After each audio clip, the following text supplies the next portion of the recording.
Masters అందరికీ కూడా ఆత్మీయ ప్రణామాలు. అందరికీ బ్రహ్మాస్ మెడిటేషన్ ఛానల్ తరపున స్వాగతం సుస్వాగతం.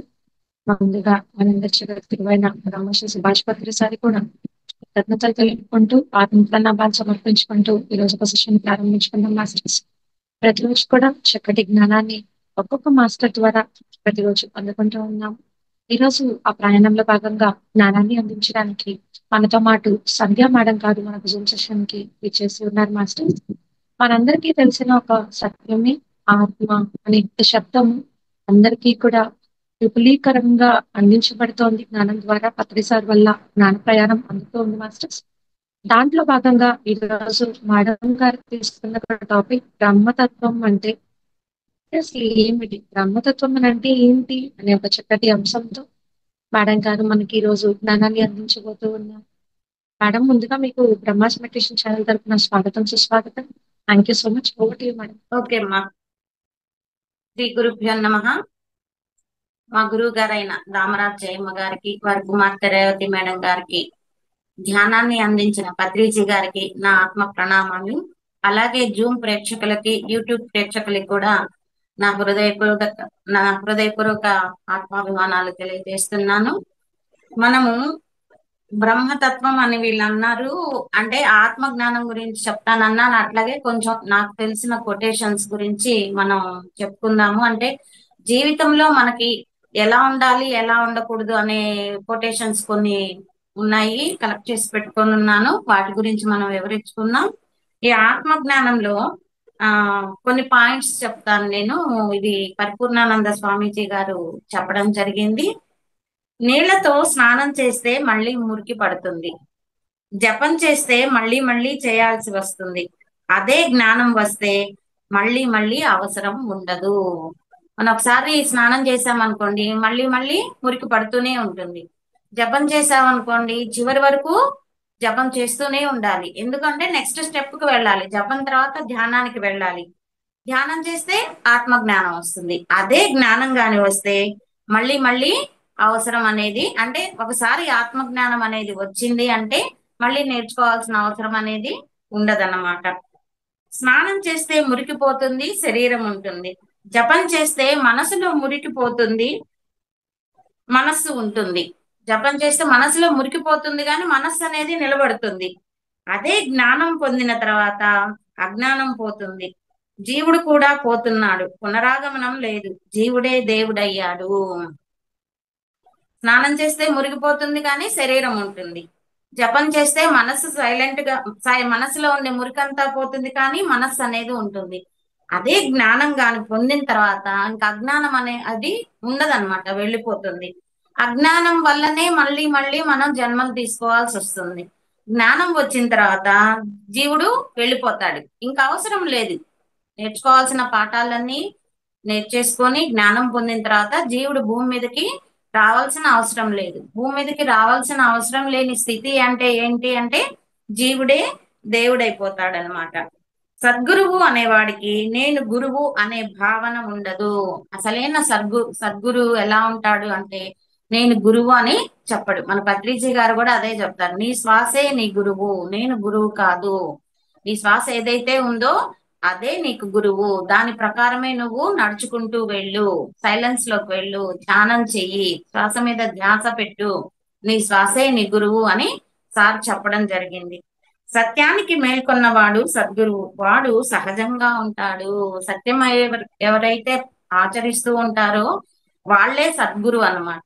వాళ్ళు ఎలా ఉంటారంటే సహజ సిద్ధంగా ఉంటారు, అంటే భేషజాలు ఏమీ లేకుండా నార్మల్ గా ఉంటారు. మా గురువు గారు చెప్తూ ఉంటారు, మనం ఎలా ఉండాలి అంటే మనలో ఇంత నాలెడ్జ్ ఉందని కానీ, మనము మనకి ఎక్కువ అంతో ఇంతో తెలుసని కానీ బయట భేషజాలు పోకూడదు, నార్మల్ గా ఉండాలి.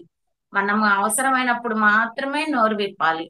ఎంత సహజ సిద్ధంగా ఉండాలంటే పువ్వు ఎలాగైతే ఫ్రెష్ గా పూస్తుందో అలా సహజ సిద్ధంగా పరిమళిస్తూ ఉండాలి. మన జీవితం అంతా కూడా అలాగే ఉండాలి. ఎటువంటి భేషజాలు ఉండకూడదు, నలుగురిలో కలిసిపోతూ ఉండాలని మా గురువు గారు రామరాజ్ జయమ్మ గారు ఎక్కువగా చెప్పేవారు అనమాట మాట. కాబట్టి సత్యానికి మేల్కొన్నవాడు సద్గురువు. వాడు ఎలా ఉంటాడు అంటే సహజంగా ఉంటాడు. ధర్మాన్ని కూడా అతిక్రమించి నిబిడీకృతమైనది ఒకటి ఉంది, ఆ ధర్మాన్ని అధర్మాన్ని కూడా మరిచిపోయే స్థితి ఒకటి ఉంది. అది ఎక్కడ అంటే నిద్రలో. ధర్మాన్ని కూడా అతిక్రమించి నిబిడీకృతమై ఉంది, అంటే దాగి ఉండేది ఒకటి ఉంది. ఆ ధర్మాన్ని అధర్మాన్ని కూడా మర్చిపోయే స్థితి ఒకటి ఉంది. అంటే ధర్మం అధర్మం రెండింటినీ మర్చిపోయే స్థితి ఒకటి ఉంది. అది ఏమిటి అంటే నిద్రలో. మనం నిద్రపోయినప్పుడు మనలో ఉండే అరిషడ్ వర్గాలు, మనస్సు, ఇంద్రియాలు అన్ని పక్కకి వెళ్ళిపోతాయి. ఆ నిద్రలో మనకి ధర్మమా అధర్మమా అనేది ఏది కూడా ఉండదన్నమాట. స్వస్థలం అంటే నేను నిజమైన స్థలం, అదే నేను. మన స్వస్థలం ఎక్కడ అంటే మేమైతే గూడూరు అని చెప్తాం, మీరైతే నెల్లూరు అని చెప్తారు. అంటే వాళ్ళ ఊరు ఏదైతే ఆ ఊరు చెప్పడం జరుగుతుంది. ఆ స్వస్థలం అంటే నీ నిజమైన స్థలం, మనం ఎక్కడి నుంచి వచ్చామో అది మన నిజమైన స్థలం. ఇక్కడికి వస్తూ పోతూ ఉంటాము. అదే నేను అంటే ఆత్మస్వరూపం. ఆ ఆత్మస్వరూపం భూలోకానికి వస్తూ పోతూ ఉంటుంది. ఎప్పటి వరకు? జ్ఞానం మొత్తం తెలుసుకునేంత వరకు, అనుభవ జ్ఞానం వచ్చేంత వరకు జీవుడు వస్తూ పోతూ ఉంటాడు.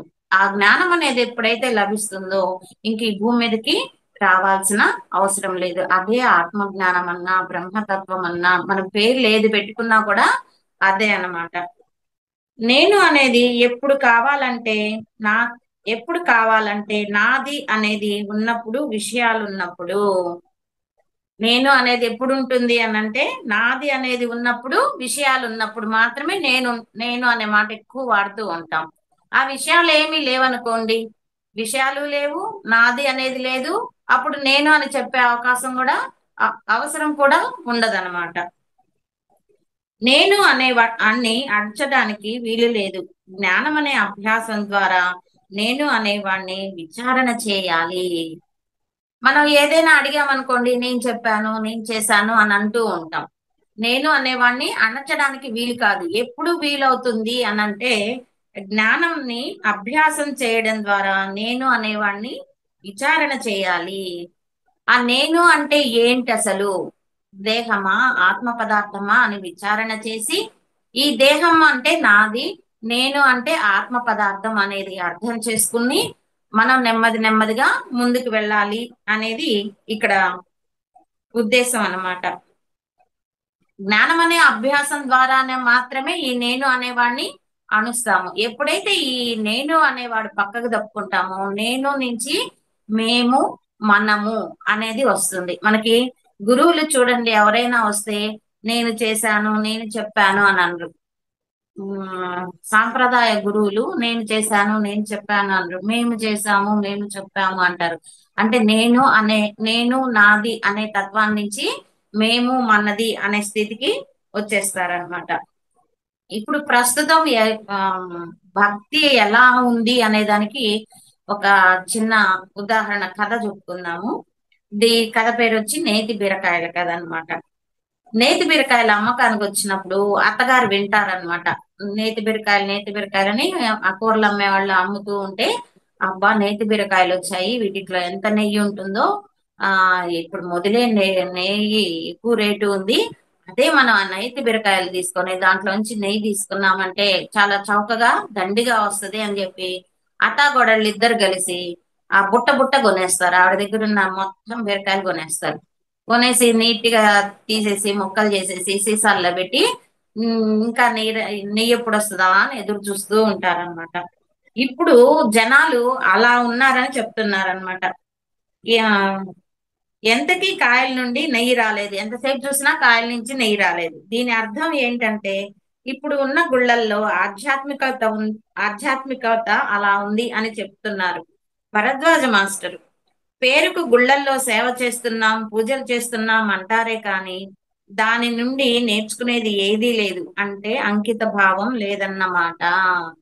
ఇది భరద్వాజ మాస్టర్ గారు చెప్పారు. గుళ్ళకేమో వెళ్తున్నాం, భక్తిగా ఉంటున్నాం, కానీ సేవ చేస్తున్నాం, పూజలు చేస్తున్నాం అంటారే కానీ దాని నుండి నేర్చుకోవడానికి ఏదీ లేదు, అంటే అంకిత భావం లేదు అని చెప్తున్నారు. కర్మ బలంగా ఉన్నప్పుడు ఆధ్యాత్మిక సన్నిధికి అడుగు పెట్టలేరట. ఎవరికైతే కర్మ బలంగా పనిచేస్తూ ఉంటుందో వాళ్ళు ఆధ్యాత్మిక సన్నిధికి అడుగు పెట్టలేరు. ఈ మాట ఎవరు చెప్పారంటే సాయిబాబా గారు చెప్పారనమాట. అంటే చూడండి, మన ఇళ్ల పక్కనే ఉంటారు, మనతో బాగా ఉంటారు, కానీ ధ్యానానికి రమ్మంటే రారు. ధ్యాన సంబరాలు గూడూరులో 4 రోజుల నుంచి జరుగుతున్నాయి. ఈ రోజు నిన్నటితో లాస్ట్ అన్నమాట.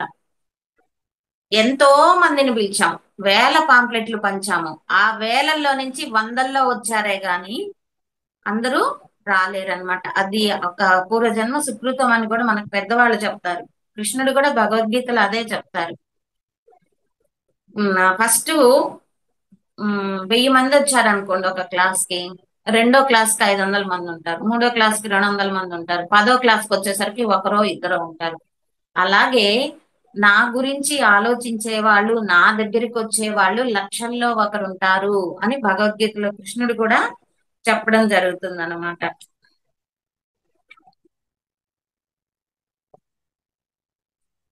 ఇలాగే ఇంకొన్ని పాయింట్స్ మనం చెప్పుకుందాము.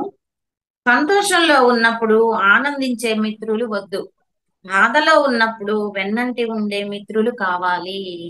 మనకి ఎలాంటి ఫ్రెండ్స్ కావాలి అంటే, మనం సంతోషంలో ఉంటే వచ్చి ఆనందించే వాళ్ళు కాదు, మనం బాధలో ఉన్నప్పుడు మనకి సహాయకారిగా ఉండే మిత్రులు కావాలి. పొగడ్తలు ఆగిన చోట గౌరవం మొదలవుతుంది. ఎప్పుడు కూడా మనం పొగడ్తలకి లొంగిపోకూడదు, పొగడ్తల కోసం పనిచేయకూడదు. గౌరవంగా ఉండాలి మనం. ఇందాక మనం చెప్పుకున్నట్లు మనలో ఎంత ఉంది ఏంటి అనేది బయట వాడికి ఎవ్వరికి తెలియనంతగా ఉండాలన్నమాట. సమయానికి సేవ సమయానికి చేసిన సహాయం ఎంత అల్పమైనా దాని విలువ అనంతం. సమయానికి చేసిన సేవ నీకు ఎప్పుడు అవసరమైతే అవుతుందో ఆ టయానికి ఎవరైనా వచ్చి నీకు హెల్ప్ చేస్తే దాని సేవ అనంతం. అలాగే మనకి పెద్దవాళ్ళు కూడా చెప్తూ ఉంటారు, ధనికులకి అన్నదానం చేయడం కాదు గొప్ప, ఏమీ లేని పేదవాడికి 1000 మంది ధనికులకి నువ్వు అన్నదానం చేస్తే వచ్చే ఫలితం, ఒక్క పేదవాడికి అన్నం పెట్టావంటే అంతే ఫలితం వస్తుంది. ఎందుకంటే వీళ్ళకు ఉంది తినడానికి, వాడికి లేదు. అందుకని చేసే అన్నదానం కూడా చూసి చెయ్యండి, ఆ ఫలితాన్ని చూసి చెయ్యండి, ఎవరికి పెట్టాలి ఎవరికి పెట్టకూడదు అనేది కూడా చూసి చెయ్యండి అని మనకి పెద్దవాళ్ళు ఎప్పుడో చెప్పారు. వినయం, సంసిద్ధత, ఆదర్శం పట్ల ప్రేమ, ఈ మూడు ఉంటే నిన్ను ఆపగలిగే శక్తి ఏదీ లేదు.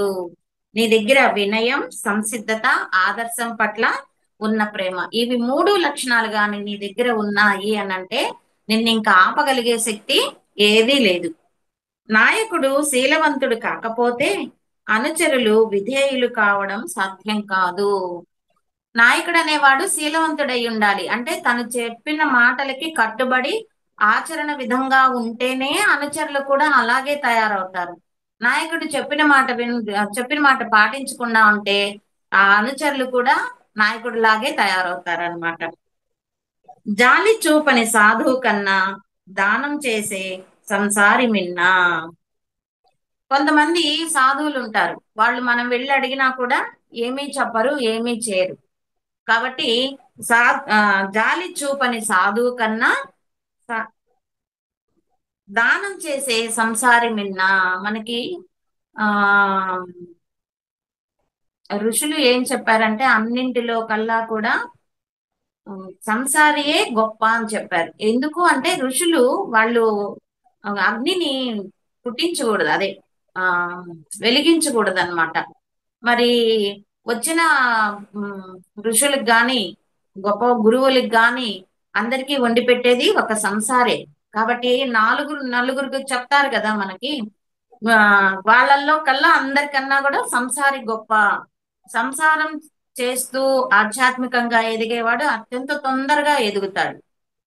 ఎందుకంటే వీళ్ళందరికీ ఏం అవసరమైనా కూడా ఆ సంసారి సంపాదిస్తూ కుటుంబాన్ని పోషించుకుంటూ మిగతా ముగ్గురికి వండి పెడుతూ ఉన్నాడు కాబట్టి అతనే గొప్పవాడనమాట. సాధువులు ఎన్నో సంవత్సరాలు చేస్తే వచ్చే ఫలితం, సాధన చేస్తే వచ్చే ఫలితం సంసారం ఒక్క సంవత్సరంలో వచ్చేస్తుంది. అంతేకాకుండా సంసారం చేస్తూ ఉన్నవాడి భార్య ఏ దేవుణ్ణి పూజించని అవసరం లేదు. నిజంగా అయితే ఏ వ్రతాలు ఏ పూజలు ఆడవాళ్ళకి చెప్పలేదు, బిగినింగ్ లో ఆడవాళ్ళకి చెప్పలేదు. ఎందుకంటే పతియే ప్రత్యక్ష దైవం అన్నారు. నువ్వు పతికి టైం టు టైము అన్ని నీట్ గా చక్కగా చేసి పెడుతూ సహనంగా ఉంటూ ఆ ఆ ఆ బాధల్లో గాని సుఖంలో గాని సమంగా పాలు పంచుకుంటూ కుటుంబాన్ని సవ్యంగా నడిపిస్తూ ఉంటే అంతకు మించిన పూజ అనేది వేరేది లేదు. భర్త ఉదయం లేచి స్నానం చేసి నీట్గా ఆ దేవుడికి దీపం వెలిగిస్తే భార్య భర్త కన్నా ముందు లేచి అన్ని ఇంట్లో పనులన్నీ సవరించుకొని ప్రసాదం తయారు చేసి భర్తకు అందిస్తుంది. నైవేద్యానికి ప్రసాదం తయారు చేసి అందిస్తుంది. ఆయన పెద్ద పనేమీ ఉండదు. లేవడం, కాలకృత్యాలు తీర్చుకోవడం, పూజ చేసుకోవడం. అదే ఇల్లాలు అలా కాదు. అందుకే మన పురాణాల్లో పతియే ప్రత్యక్ష దైవం. నువ్వు ఎవరిని పూజించాల్సిన అవసరం లేదు, భర్తను పూజిస్తే చాలు అని చెప్తున్నారు. కానీ అది ఇప్పుడు రివర్స్ అయిపోయింది అనమాట. భక్తి భక్తి అని గుళ్ళ వెమ్మట తిరుగుతూ ఇంట్లో వాళ్ళని అశ్రద్ధ చేయడం అనేది ఎక్కువైపోయింది. ఇప్పుడు జడ్జిమెంట్ చేయడం కాదు, ఉన్న వాస్తవాన్ని మనం గుర్తించి ముందు ఇల్లుని సరిదిద్దుకొని ఆ తర్వాతే భగవంతుడి పని చూడాలి. అది ఎవరో కాదు, కృష్ణ పరమాత్మే చెప్పాడు.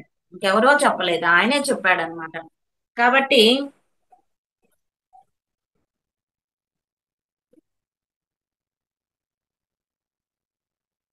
జాలి చూపని సాధువు కన్నా సంసారే మేలనమాట. ఆలోచన లేని చదువు నిరర్థకం, చదువు లేని ఆలోచన ప్రమాదకరం. నువ్వు చదువుకున్నావు కానీ నీకు సరైన ఆలోచనలు లేవనుకో, అరే అది ఎందుకు పనికిరాదు, నిరర్ధకం. చదువులేని ఆలోచనలు ప్రమాదకరం. చూడండి, కొంతమంది ఆలోచనలు అంటే జ్ఞానం సరిగ్గా లేని వాళ్ళు విపరీతంగా ఆలోచిస్తారు. అవి ఎంత అంటే ఇప్పుడు టెర్రరిస్టులను చూసుకోవచ్చు. వాళ్ళకి చదువు ఉంటుంది కానీ వాళ్ళు పెరిగిన వాతావరణం, ఆ ధోరణి ఇతరులను చంపేంతగా వాళ్ళ ఆలోచనలు ఉంటాయన్నమాట. అందుకే చదువు లేని ఆలోచన ప్రమాదకరం. ఒకప్పుడు ఈ వాక్యం బాగా పనికొచ్చింది కానీ ఇప్పుడు అలా లేదండి. ఎందుకు అనంటే చదువుకున్న వాళ్ళే ఎక్కువ ప్రమాదకరంగా తయారవుతూ ఉన్నారు. మనం చూస్తూ ఉన్నాం. మొన్న కూడా ఢిల్లీలో అందరూ డాక్టర్లు, వాళ్ళు బాంబ్ బ్లాస్ట్ చేశారు. డాక్టర్లు అయ్యి ఉండి ఇతరులకి ప్రాణం పోయాల్సిన వాళ్ళు బాంబ్ బ్లాస్ట్ చేశారు. కాబట్టి ఒకప్పుడు మాట ఇది. ఏమని, ఆలోచన లేని చదువు నిరర్థకం, చదువు లేని ఆలోచన ప్రమాదకరం. ఇది మారిపోయింది ఇప్పుడు. ఈ జన్మను సద్వినియోగం చేసుకోకుండా లేని జన్మలకు ఆరాట పడటం అజ్ఞానం. ఇప్పుడు మనం చేసేది ఇలాగే ఉంది. ఉన్న జన్మని సద్వినియోగం చేసుకోకుండా భక్తి అనే పేరుతో ఇంట్లో సరిగ్గా ఉండకుండా అక్కడికి ఇక్కడికి పరుగులాట అనేది ఎక్కువైపోయింది. మళ్ళీ అది ఇప్పుడేమో కరెక్ట్ గా చేయరు, మరు జన్మ కోసం ఆరాట పడుతూ ఉంటారు. మరు జన్మలో అంటే పుణ్యం మెయిన్. మనకు పెద్దవాళ్ళు ఏం చెప్తారంటే ఈ జన్మలో పుణ్యం చేసావంటే మరు జన్మకు వస్తుంది అని. ఆ మరుజన్మకు ఆరాట పట్టం కాదు, ముందు ఈ జన్మని సార్థకత చేసుకోవాలి.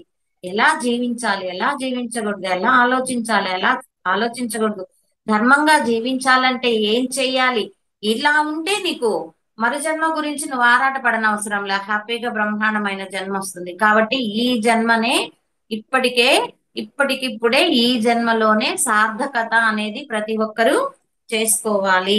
ఏదో మరు జన్మలో వస్తుంది అనే ఉద్దేశంతో కాదు, ముందు ఇక్కడ సార్థకత చేసుకుంటే ఆటోమేటిక్ గా మరు జన్మ బ్రహ్మాండంగా వస్తుంది.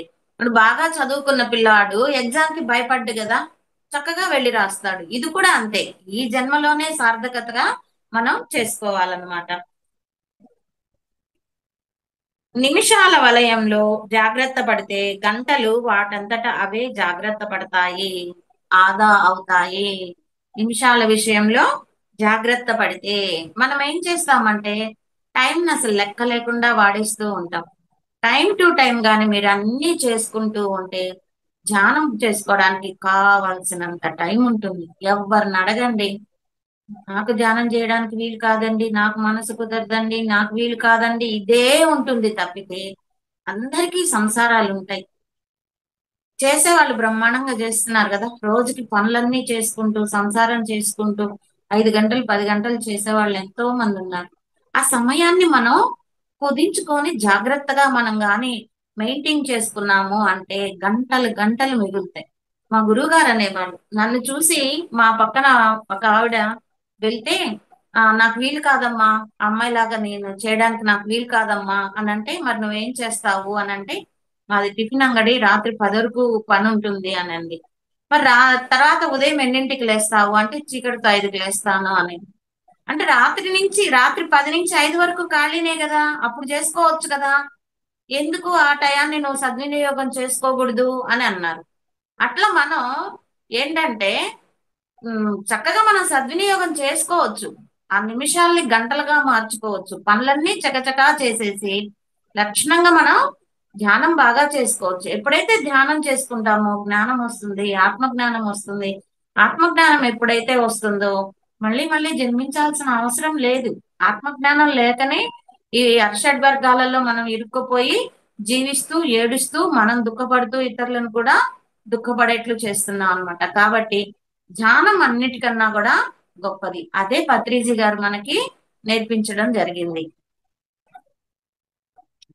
ఓర్పు అనేది ఎంత చేదుగా ఉంటుందో దాని వల్ల లభించే ప్రతిఫలం అన్ అంతే తీయగా ఉంటుంది. ఎవరైనా ఎన్నెన్నో అంటూ ఉంటారు, ఓర్చుకోవడం కష్టమే, కానీ ఆ ఊ మంత్రం గాని పాటించావంటే దాని ప్రతిఫలం ఎంతో తీయగా ఉంటుంది. ఒక చెయ్యి ఎంతసేపు కొట్టుకుంటదండి? 2 చేతులు కలిస్తేనే చప్పట్లు. అంటే ఎవరైనా మనల్ని ఏదైనా అంటూ ఉంటే మనం తిరిగి మాట్లాడితే అది గొడవ పెద్దదవుతుంది. తిరిగి మాట్లాడకుండా ఓర్పుగా ఉన్నామనుకోండి, ఎంతో హ్యాపీగా రిలాక్స్ గా అయిపోతాం. నేనైతే ఇది బాగా పాటిస్తాను అనమాట. ఓర్పు, ఓర్పు, సహనం. మనకి సాయిబాబా గారు కూడా అదే మనకి చెప్పారు. శ్రద్ధ సబూరు చెప్తూ ఓర్పు సహనం, ఏదడిగినా కూడా సహనంతో ఉండు, సహనంతో ఉండు, ఎదురు చూస్తూ ఉండు, జరిగేది జరగక మానదు అని చాలా సార్లు ఆయన చెప్పడం జరిగిందనమాట. కాబట్టి ఓర్పు అనేది ఎంత చేదుగా ఉంటుందో దాని వల్ల లభించే ప్రతిఫలం అంతే తీయగా ఉంటుంది. చేజార్చుకున్న అవకాశం, కరిగిపోయిన కాలం, మాట్లాడిన మాట, జీవితంలో ఈ 3 విషయాలు ఎప్పటికీ పొందలేవు. చేజార్చుకున్న అవకాశం, అలాగే కరిగిపోయిన కాలం, నిన్నటిని ఈ రోజు మళ్ళీ తీసుకురాలేము. అలాగే మాట్లాడిన మాట, మన నోటి నుండి ఒక మాట వచ్చేసి బయటకు వచ్చేసింది అంటే దాన్ని మనం మళ్ళీ వెనక్కి తిరిగి తీసుకోలేము. అందుకే మాట్లాడేటప్పుడు ఎరుక, ఎరుకతో ఉండు, ఎరుకతో మాట్లాడు. నీ నోట్లోంచి ఏ మాట వస్తుంది, మంచి మాట వస్తుందా, చెడ్డ మాట వస్తుందా, అలాగే మనసులో నుంచి మంచి ఆలోచనలు వస్తున్నాయా, చెడ్డ ఆలోచనలు వస్తున్నాయా అనేది అనుక్షణం ఎరుకతో ఉండి మనం జీవనం సాగించాలి. ఈ ఎరుక అనేది లేకపోబట్టే ఇళ్లలో ఇన్ని గొడవలు, ఆ కొట్లాటలు జరుగుతూ ఉన్నాయి. కాబట్టి మాట్లాడే ప్రతి మాట ఎరుకతో ఉండాలి. మాట బయటికి వెళ్ళిపోయింది అనంటే వెనక్కి తీసుకొని రాలేము. చేజార్చుకున్న అవకాశం, కరిగిపోయిన కాలం, మాట్లాడిన మాట, ఇవి 3 మళ్ళీ వెనక్కి తిరిగి రావు.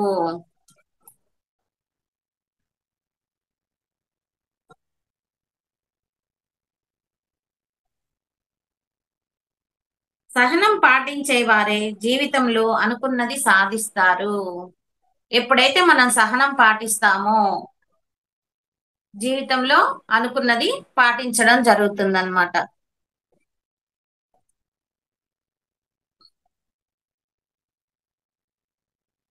Hello madam. హలో. ఓకే. విడవకుండా ప్రయత్నం చేసేవారిని చూసి ఓటమి కూడా భయపడుతుంది. ఎవరైతే ప్రయత్నం అనేది విడవకుండా ప్రయత్నం చేస్తూ ఆ పని పూర్తయ్యే వరకు ప్రయత్నం చేస్తూ ఉంటారో ఓటమి కూడా భయపడి వెళ్ళిపోతుంది. మనం చేసేది ఏంటి అంటే కొన్ని రోజులు పాటిస్తాము, కొన్ని రోజులు పాటించమన్నమాట. ప్రయత్నం అనేది ఎప్పటి వరకు అంటే చివరి వరకు. సార్ కూడా అదే చెప్తారు. ఏమని? మీరు చచ్చే వరకు ధ్యానం చేస్తూనే ఉండాలి. ఎప్పటి వరకు అన్నం తింటారు అని అడుగుతారు సార్. అని అంటే అందరూ ఏం చెప్తారు? చచ్చే వరకు అని చెప్తారు. కాబట్టి మీరు ధ్యానం కూడా చచ్చే వరకు చేస్తూనే ఉండాలి. అప్పుడే అన్నమాట మనం ఎదిగేది. ఎప్పుడు అని అంటే ఏదో కొన్ని రోజులు చేసి కొన్ని రోజులు చేయకపోతే ఎదగడం అనేది ఉండదన్నమాట.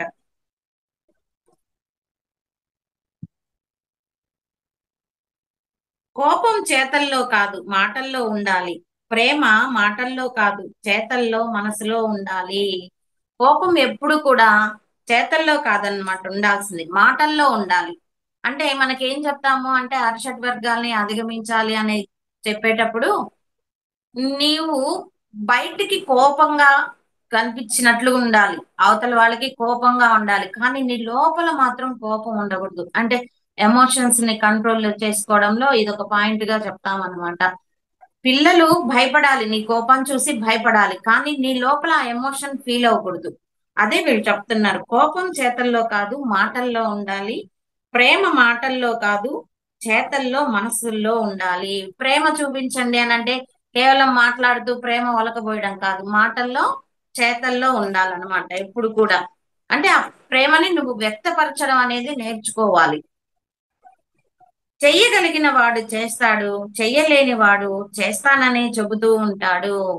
కొంతమంది ఉంటారు, వాళ్ళు ఏదన్నా చెయ్యాలి అనుకుంటే టకటకగా వెళ్ళి చేసేస్తారు. ఇంకొందరు ఉంటారు, చేస్తాను చేస్తాను అంటూనే ఉంటాడు కానీ కూర్చున్న చోటు నుంచి కదలడనమాట. ఎప్పుడైనా సరే ఆ, చెయ్య చేయగలిగిన వాడు చేసేస్తాడు, సక్సెస్ అనేది ఉంటుంది. చేస్తానని చెప్పి చేయకుండా ఉండేవాడికి సక్సెస్ అనేది ఎప్పటికీ రాదు. చేసే పని ఆనందం అయితే జీవితం సంతోషం. చేసే పని జీవితం సంతోషంగా ఉంటుంది. చేసే పని బాధ్యత అయితే జీవితం బానిసత్వంగా ఉంటుంది. చేసే పని ఆనందంగా ఉంటే జీవితం సంతోషంగా ఉంటుంది. అదే చేసే పని బాధ్యత అయితే జీవితం బానిసత్వంగా ఉంటుంది. బాధ్యత ఉండాలి, బానిసత్వంగా ఉండకూడదు. కొంతమంది ఏం చేస్తారంటే ఆ బ్లాక్ మెయిల్ చేస్తూ ఉంటారు. నువ్వు ఇట్లా చేస్తేనే మేము మాట వింటాము, లేదంటే మేము వినము అని. అప్పుడు మనం బానిసత్వంగా ఉండకూడదు, మనం కరెక్ట్ వేలో వెళ్ళాలి. ఎప్పుడైనా సరే మనం కరెక్ట్ వేలో వెళ్ళాలి, అధర్మం వైపుకి వెళ్ళకూడదు అన్నమాట. ధ్యానాన్ని ఒక పనిగా చేయకూడదు, అయితే ప్రతి పనిని ధ్యానంగా చేయాలి. బిగినర్స్ కి ఈ మాట బాగా ఎక్కువ చెప్తాం. ధ్యానాన్ని ప్రత్యేకించి ఒక టైం గా కూర్చోవడం బిగినర్స్ కి అవసరమే, కానీ సాధన చేయగా చేయగా ప్రతి పనిని కూడా ధ్యానంగా మార్చుకోవాలి. ఇప్పుడు అంట్లు తోముతున్నాము, శ్వాస గమనిస్తూ తోమామనుకోండి, సగానికి సగం వస్తుంది. కళ్ళ ద్వారా చాలా బయటకు వెళ్ళిపోతుంది, వచ్చిన శక్తి కళ్ళ ద్వారా వెళ్ళిపోతుంది, కానీ మీకు వేరే ఆలోచన చేస్తూ ఉంటే ఎనర్జీ అనేది రాదు. అదే శ్వాస గమనిస్తూ నువ్వు ఏ పని చేస్తున్నా కళ్ళు తెరిచి ఉన్నా కూడా ఎనర్జీ అనేది బాడీలోకి వస్తుంది అనమాట. కాబట్టి ధ్యానాన్ని ఒక పనిగా చేయకూడదు. బిగినర్స్ అయితే చేయాలి, ఎందుకు అంటే వాళ్ళు అలవాటు పడాలి కాబట్టి. అయితే ప్రతి పనిని కూడా ధ్యానంగా మార్చుకోవాలి. కాలాన్ని వృధా చేయడం అంటే నిన్ను నువ్వు దోపిడీ చేసుకోవడమే, టైం వేస్ట్. ఇప్పుడు యువత ఎక్కువ చేసేది అదే. ఎక్కువ మంది, అందరని కాదు, ఎక్కువ మంది చేసే యువత చేసే పని, ఆ ఆడవాళ్ళు చేసే పని కూడా అదే. కాలాన్ని వేస్ట్ చేసేసుకుంటూ ఉంటారు. ఓ మంచి బుక్ చదువుకుందాం, దేవుడికి సంబంధించినటి ఏమన్నా చేసుకుంటాము, లేదంటే ధ్యానం చేస్తాము, లేదంటే ఏదైనా సమాజానికి ఉపయోగపడతాము అనే వాళ్ళు 100కి 30 మంది ఉంటారు. 70 మంది కాలాన్ని వృధా చేసుకుంటూనే ఉంటారు. కాలాన్ని వృధా చేయడం అంటే నిన్ను నువ్వు దోపిడీ చేసుకోవడమే. ఎందుకు అంటే భగవంతుడి మానవ జన్మ ఇచ్చినప్పుడు దాన్ని సద్వినియోగం చేసుకోవాలి. కానీ మనం ఏం చేస్తున్నాం, దుర్వినియోగం చేస్తూ మనం నష్టపోతూ, సమాజానికి నష్టం చేస్తూ, ఈ ప్రకృతిని అంతా నాశనం చేస్తూ జీవిస్తూ ఉన్నాం. ఏదో ఒక రోజుకి ఈ చేసే నాశనం వల్ల అందరూ కూడా, మంచి వాళ్ళు కూడా ప్రతిఫలాన్ని అనుభవించాల్సి వచ్చే పరిస్థితిగా మనం తయారవుతూ ఉన్నాం. కాబట్టి ఎవ్వరూ కూడా కాలాన్ని వృధా చేసుకోకుండా సద్వినియోగం చేసుకోవడం అనేది చాలా చాలా ఇంపార్టెంట్ అన్నమాట. ఎప్పుడు ఓడిపోవడం నీ తప్పు కాదు, ఆ ఓటమి నుండి గుణపాఠం నేర్చుకోకపోవడమే నీ తప్పు. నువ్వు ఓడిపోవడం తప్పు కాదు, ఆ ఆ ఓడిపోయిన ఓడిపోయినప్పుడు ఆ పరిస్థితి నుంచి నువ్వేది నేర్చుకోకపోవడం నీ తప్పు. అబ్దుల్ కలాం గారు చెప్తారు, కలలు కనండి, ఆ కలలని సాకారం చేసుకునేందుకు ప్రయత్నం చేయండి. కలలు కని గమ్ము కూర్చుంటే కలలు సత్ఫలితాలను ఇవ్వవు. మీరు ఎప్పుడైతే ఆ ప్రయత్నం అనేది చేస్తారో మీరు కన్న కలలు సాకారం అవుతాయి అన్నమాట. అలాగే ఓడిపోవడం నీ తప్పు కాదు. ఆ ఓటమి నుంచి ఆ గుణపాఠం అనేది నేర్చుకుంటే ఒప్పు, లేదా నేర్చుకోకపోతే తప్పనమాట. ఎవరికి ఏ అవసరం వచ్చినా నీవు వారికి గుర్తుకు వస్తున్నావంటే గొప్ప నాయకుడిగా ఎదుగుతున్నావన్నమాట. ఎవరికైనా ఏమైనా అవసరం వచ్చింది అంటే నువ్వు గుర్తుకొచ్చావు అనంటే నువ్వు ఎదుగుతూ ఉన్నావు అనే అర్థం. ఈ రోజే ఒక ఫోన్ వచ్చింది. ఆ వాళ్ళ బాబు చనిపోయాడంట. ఆవిడ డిప్రెషన్ లో ఉన్నారంట. ఈ ఊర్లో ఉన్న వాళ్ళకి సంధ్య అయితే కరెక్ట్ గా చెప్తుంది, ఆ డిప్రెషన్ నుంచి బయటికి వచ్చేట్లు సబ్జెక్ట్ ఇస్తుంది అని వాళ్ళ మైండ్ లోకి వచ్చి నాకు ఫోన్ చేయడం జరిగింది. అట్లా ఏదైనా ఒక విషయం జరిగినప్పుడు నువ్వు గుర్తొస్తూ ఉన్నావు, ఇతరులకి గుర్తొస్తూ ఉన్నావు అనంటే నువ్వు ఎదుగుతూ ఉన్నావని అర్థం అన్నమాట. ఆధ్యాత్మికంగా అయినా ఓకే, ప్రాపంచికంగా అయినా ఓకే. ఎవరికో ఏదో కష్టం వచ్చింది, నువ్వు కరెక్ట్ ఆ టయానికి గుర్తొచ్చావు, వీడైతే సహాయం చేస్తాడు నాకు అని గుర్తొచ్చావు అంటే నువ్వు మంచి చేస్తేనే కదా వాడు నిన్ను గుర్తు చేసుకుంటాడు, చెడ్డవాళ్ళని గుర్తు చేసుకోరు కదా. కాబట్టి ఎవరికైనా కష్టం వచ్చినప్పుడు నువ్వు గుర్తొచ్చావు అని అంటే నువ్వు ఎదుగుతున్నావు అన్నమాట. మనల్ని మనం భుజం తట్టుకోవాలండి అప్పుడప్పుడు. శబాష్ శబాష్ అని చెప్పుకోవాలి. ఎప్పుడు కూడా మనల్ని మనం తక్కువ చేసుకోకూడదు. ఎందుకు అనంటే తక్కువ చేసుకున్నామంటే ఇన్ఫీరియారిటీ కాంప్లెక్స్ వస్తుంది. ఇన్ఫీరియారిటీ కాంప్లెక్స్ ఉన్న వాళ్ళకి ఆరా డౌన్ అవుతుంది. ఆరా డౌన్ అయితే నెగిటివ్ అటాక్ అవుతుంది. అందుకని ఎప్పుడు కూడా ఆరా డౌన్ కాకుండా ఎప్పుడు సంతోషంగా వీలైనంత వరకు, అంటే సంసారం చేసే వాళ్ళకి కష్టాలు అనేవి రావు అని నేను చెప్పను, కానీ వాటిని కూడా ఓర్పుగా సహనంగా ఓర్చుకొని ఇది నా దాకా వచ్చింది కాబట్టి ఇది నాది, దీన్ని కొంచెం ఓర్చుకున్నానంటే దానివల్ల ఇబ్బంది ఏం లేదు అని గాని మనం ఓర్పుతో సహనంతో గాని ఉన్నాము అని అంటే బ్రహ్మాండంగా ఉంటాం. సజీవ ఉదాహరణ నా జీవితమే అన్నమాట. అవకాశం ఒక పక్షి లాంటిది, ఎప్పుడూ ఒకే చోట ఉండదు. నీకు అవకాశం వచ్చిందాన్ని దుర్వినియోగం చేసుకున్నావు అని అంటే మళ్ళీ మళ్ళీ అటువంటి అవకాశం రాకపోవచ్చు. ఎందుకు అంటే అవి ఎగిరే పక్షి లాంటిది. పక్షి ఒక చోట కుదురుగా కూర్చోదు కదా. ఇప్పుడు కొంచెం సేపు ఒక చోట ఉంటుంది, కొంచెం సేపు ఒక చోట ఉంటుంది, వెళ్ళిపోతూ ఉంటుంది. నువ్వు వదులుకున్న అవకాశం వేరెవరికో వెళ్ళిపోతుంది. కాబట్టి అవకాశం వచ్చినప్పుడు దేన్ని కూడా వదులుకోవద్దు. దాన్ని అందిపుచ్చుకొని చేయాల్సిన పని చేసి సక్సెస్ అవ్వాలి. ఊపిరి పోసుకోగానే బంధాలు కలుస్తాయి, ఊపిరి పోగానే జ్ఞాపకాలు మిగులుతాయి. బిడ్డ భూమి మీదకి జన్మకి రాగానే బంధువులంతా బంధువులు ఏర్పడతారు, అంటే బంధాలు ఏర్పడతాయి. అదే ఊపిరి గాని పోయింది అని అంటే అన్ని బంధాలు వదిలేసుకొని ఆత్మ పైలోకాలకి వెళ్ళిపోవడం జరుగుతుంది. ఆత్మ వెళ్ళిపోగానే ఇంకా వీళ్ళు ఉన్న వాళ్ళకి ఏం మిగులుతాయి? బంధం పోయి జ్ఞాపకాలు మిగులుతాయి అన్నమాట. అయితే అదే జ్ఞాపకాల్లో ఉంటూ ఏడుస్తూ ఉండకూడదు. ఇప్పుడైతే మనం ఎవరైనా మన వాళ్ళు చనిపోతే ఎక్కువ ఏడుస్తాము.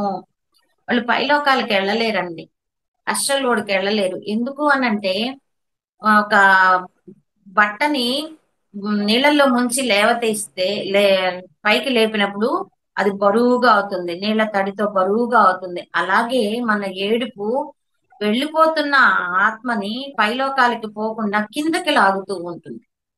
వాళ్ళేమో అయ్యో ఏంటి నువ్వు ఏడుస్తూ ఉన్నావేంటి, నువ్వు కూడా రేపు ఇక్కడికి వచ్చేవాడివేను, ఎందుకు నన్ను పైలోకానికి పోకుండా ఆ నన్ను ఇక్కడికే లాగబెడుతూ ఉన్నావు అని వాళ్ళేమో బాధపడుతూ ఉంటారు.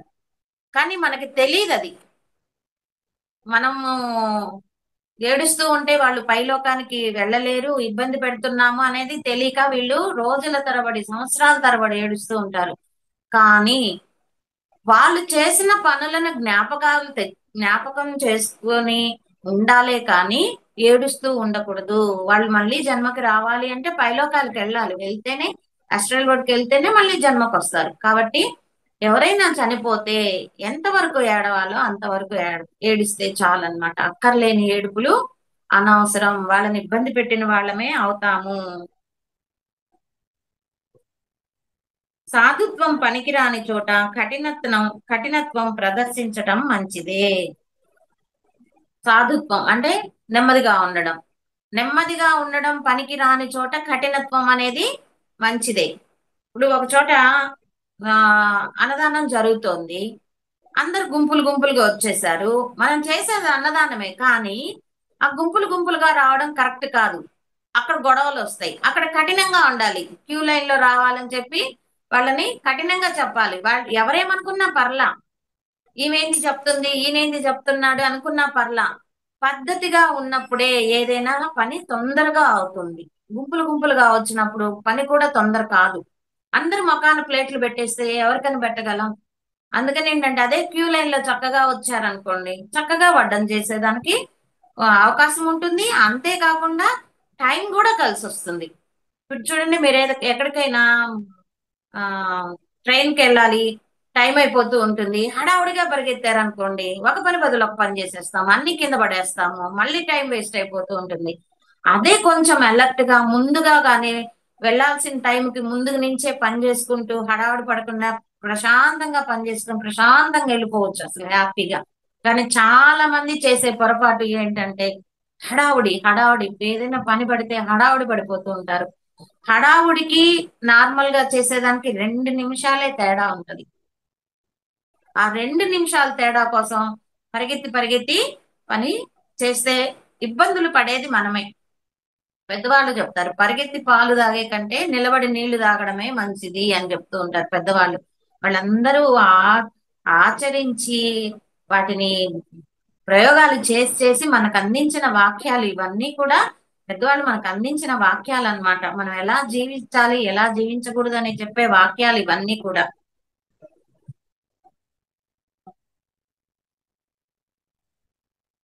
ఒక ఒక్క నిమిషం నిర్లక్ష్యం చేయడం వల్ల కోల్పోయిన అవకాశం ఒక దశాబ్ద కాలం వేచి ఉన్నా దక్కకపోవచ్చు.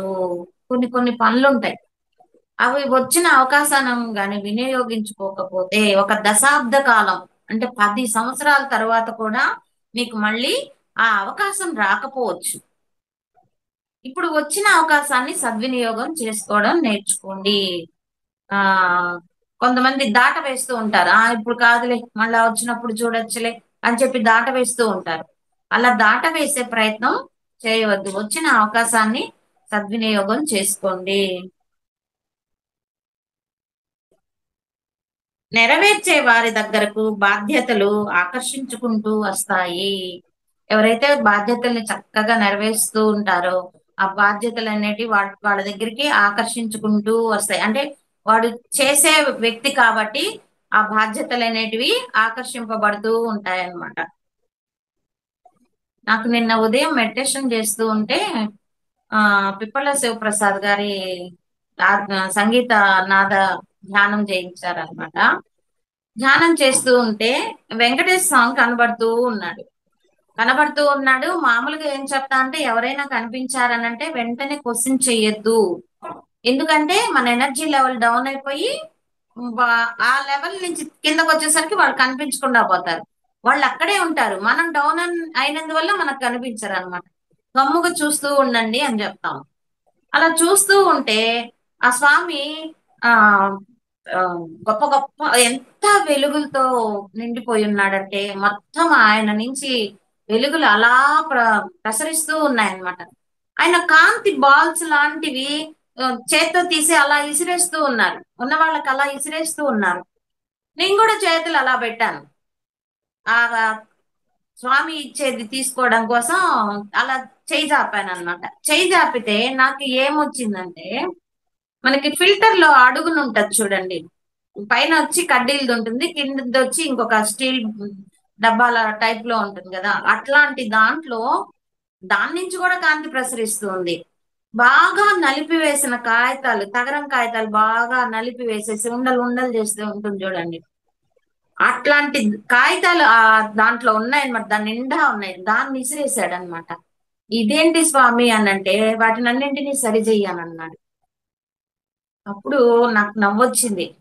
అంతకుముందు నేను ఎందుకు భూమి మీదకి వచ్చాను అని ప్రశ్న వేసుకుంటే చక్కగా ఉన్న గోడ క్రాకులు క్రాకులు వచ్చేసింది. ఇదేంటి గోడ బాగున్నాటిది ఇలా క్రాకులు వచ్చేసింది అని మనసులో అనుకుంటూ ఉన్న కొంచెంసేపటికి ఆ క్రాకులన్నీ నీట్ గా బూడిపోయి మళ్ళీ మంచి గోడగా తయారైపోయింది. అప్పుడు మా రేవతి మేడంని అడిగాను, మేడం దీని అర్థం ఏంటి ఇలా వచ్చింది అని అంటే, పగిలిపోయిన హృదయాలని బాగు చేయాలని అర్థం. అంటే ఎవరైతే బాధపడుతూ ఉంటారో వాళ్ళకి గైడెన్స్ ఇచ్చి బాగు చేయమని అర్థము అని చెప్పారు. ఇప్పుడు కూడా మళ్ళీ అదే ఎక్స్పీరియన్స్. ఆ నలిగిపోయిన హృదయాలని బాగు చెయ్యి అని చెప్పి ఇప్పుడు కూడా అదే ఎక్స్పీరియన్స్. నిన్న అక్కడ 3 రోజులు క్లాసులు అయ్యాక ఎంత మందో, మేడం మాది ఇది ప్రాబ్లం మేడం, దీనికి ఏం చేయాలి చెప్పండి మేడం అని ఎంత మందో. నేను అలా స్టేజ్ దిగి బయట కిందకు వచ్చానంటే ఒకరొకరు వచ్చేస్తూ ఉన్నారు. ఓహో ఇదేగా మళ్ళా స్వామి నాకు చూపించింది అని అనుకున్నాను అనమాట. అట్లా ఏంటి అంటే మనం ఇచ్చే గైడెన్స్ వల్ల ఎవరైనా సక్సెస్ అయితే వాళ్ళు వేరే వాళ్ళకి చెప్తారు, వాళ్ళు వేరే వాళ్ళకి చెప్తారు. అలా మనం సేవ చేస్తూనే ఉండాలి. మనకి ఇచ్చిన భగవంతుడు ఇచ్చిన అవకాశం ఇది. ఎంతమందికి వస్తుంది భాగ్యం? చక్కటి గైడెన్స్ ఇవ్వడం అనేది అందరికీ దొరకదు. భగవంతుడు ఇచ్చిన అవకాశాన్ని మనం సద్వినియోగం చేసుకుంటూ ఉంటే వాళ్ళ ద్వారా మనం ఎన్నో నేర్చుకుంటాము. అలాగే మన ఒక దగ్గర ఉన్న జ్ఞానాన్ని వాళ్ళకి పంచడం జరుగుతుంది. ఈరోజు మేడం అడగంగానే నిజంగా అయితే ఈ 4 రోజులు ఫుల్ స్ట్రెయిన్. చీకటితో 5కి వెళ్తే రాత్రి 10కి వస్తాము. 5కి వెళ్ళాలంటే 4కి లేవాలి. నిద్ర లేదు. బాగా స్ట్రెయిన్ అయిపోయినా కానీ మేడం అడగంగానే ఎంతో అభిమానం ఉంటేనే కదా మేడం అడుగుతారు అని చెప్పి ఫస్ట్ చెప్పలేను మేడం అన్నాను. కానీ వెంటనే నా మనసు చెప్తోంది వచ్చిన అవకాశం వదులుకోవద్దు, వినియోగించుకో అని చెప్తోంది. ఇప్పుడు ఆ పాయింట్ చదువుతూ ఉంటే అదే గుర్తొస్తుంది నాకు. సరే మేడం చెప్తాను మేడం అని అన్నాను. కాకపోతే నేను బుక్ చూసి చెప్తాను మేడం, ఆల్రెడీ చాలా క్లాసులు సొంతంగానే చెప్పాను, కొన్ని పాయింట్స్ మనకు పనికొచ్చే పాయింట్స్ చెప్తాను మేడం అని అంటే మేడం బ్రహ్మతత్వం అని హెడ్డింగ్ పెట్టేసుకున్నారనమాట. నిజంగా బ్రహ్మతత్వం అంటే ఏదో కాదు, మనం ఎలా ఉండాలి ఎలా ఉండకూడదు అనేది తెలుసుకున్నామంటే అదే ఆత్మజ్ఞానం, అదే బ్రహ్మతత్వం కూడా. బ్రహ్మతత్వం అంటే ఏదో బ్రహ్మసిద్ధి పొందడం అనేది కాదు. భగవంతుడు కూడా జ్ఞానంతోనే నిండి ఉంటాడు. ఆ జ్ఞానాన్ని అందరికీ పంచుతూ ఉంటారు వాళ్ళు కూడా. మనకి దక్షిణామూర్తి అవతారం అదే కదా. ఆయన ఎలా అవతరించారు అంత ముందు క్లాస్ లో కూడా నేను చెప్పున్నాను. జ్ఞానాన్ని పంచుతూ ఉంటారు. శివ అంటేనే జ్ఞానం. శివుణ్ణి పూజించే వాళ్ళకి జ్ఞానం తొందరగా అందుతుంది అనమాట. సరే ఓకే. వాడని ఇనుము తుప్పు పట్టినట్లే బద్ధకం సోమరితనం మనిషిని నిస్తేజం చేస్తాయి. వాడని ఇనుము తుప్పు పట్టినట్లే బద్ధకం సోమరితనం వాయిదా పద్ధతి. సోమరితనం అంటే వాయిదా పద్ధతి. కొంతమంది ఉంటారు, రేపు చేస్తాలే ధ్యానం, రేపు చేస్తాలే ధ్యానం, ఎప్పుడు అడుగు రేపే రేపే అంటుంటారు. అదేమంటే నాకు వీలు కావట్లేదు, నాకు వల్ల కావట్లేదు. నాకు అర్థం కానిది ఒకటేనండి. గుళ్ళకి వెళ్ళిపోతారు, పెళ్లిళ్ళకి వెళ్తారు, ఎంత వానొచ్చినా పెళ్లిళ్ళకి వెళ్తారు, ఎంత వానొచ్చినా గుళ్ళకి వెళ్తారు. వెళ్ళకూడదని కాదు, వెళ్ళడం తప్పని కాదు. ధ్యానం అని పిలిస్తే ఒక 1000 మందిని పిలిస్తే 100 మంది కూడా రాదు. అయ్యో ఇంత జ్ఞానం అందుకోలేకపోతున్నారే. ఒకప్పుడు చెప్పేవాళ్ళు ఎవ్వరు లేరు. ఈ పిరమిడ్ స్పిరిచువల్ సొసైటీ వచ్చిన తర్వాత అంతా ఇంతో తెలుసుకున్న వాళ్ళందరూ సబ్జెక్ట్ ఇస్తున్నారు. అయ్యో వీళ్ళు ఇంకా అంధకారంలోనే ఉంటున్నారే, అజ్ఞానంలోనే ఉంటున్నారే, తప్పొప్పులను ఎన్నుతూ ఉంటున్నారే, ఎప్పటికి వీళ్ళు ధ్యానం చేసి జ్ఞానం పొంది జన్మలు తగ్గించుకుంటారు అనే బాధ వేస్తుంది. కాబట్టి బద్ధకం సోమరితనం మనిషిని నిస్తేజం చేస్తాయి. ఇవి రెండు ఎప్పుడైతే ఉపయోగ వదిలేస్తామో మనిషి ఆటోమేటిక్ గా మంచి వైపు అడుగులు వేసి తన జీవితాన్ని చక్కగా మలుచుకుంటాడనమాట. ఎన్ని పుస్తకాలు చదివి విజ్ఞానంతో తల పండిపోయినా మంచి హృదయం లేకపోతే నిష్ప్రయోజనమే. ఎన్ని బుక్స్ చదివి తల పండిపోయినా కూడా విజ్ఞానంతో మంచి హృదయం.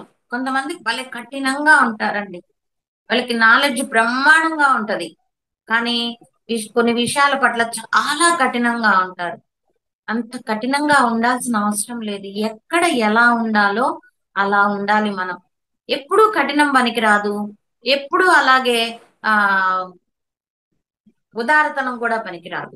ఎప్పుడు ఎక్కడ ఎలా ఉండాలో అలా ఉండాలి. ఎంత పాండిత్యం ఉన్నా ఆ కఠిన హృదయం గాని ఉంటే, మంచి హృదయం గాని లేకపోతే ఆ పాండిత్యం కూడా నిష్ప్రయోజనమే. కొంతమంది ఉంటారు. నేను చిన్నప్పుడు ఒక అమ్మాయి బాగా పాటలు పాడేది, హిందీ పాటలు బాగా పాడేది. నేను అడిగితే నాకు కూడా నేర్పించవా అంటే మేము నేర్పించమని.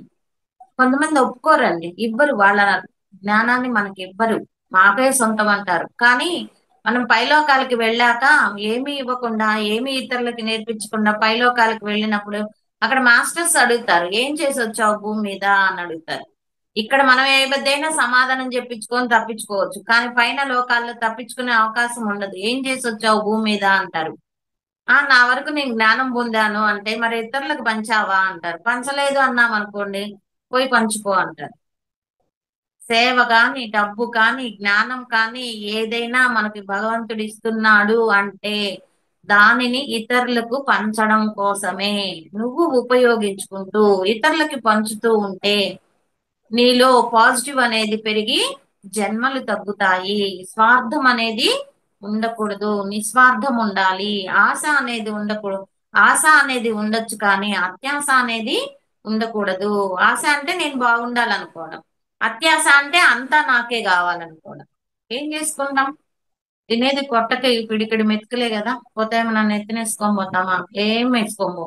అన్ని తెలిసినా కూడా జనానికి అందరికీ తెలిసి ఈ మాట, కానీ ఇంకా సంపాదించాలి, ఇంకా సంపాదించాలని ఆరాట పడుతూ ఉంటారు.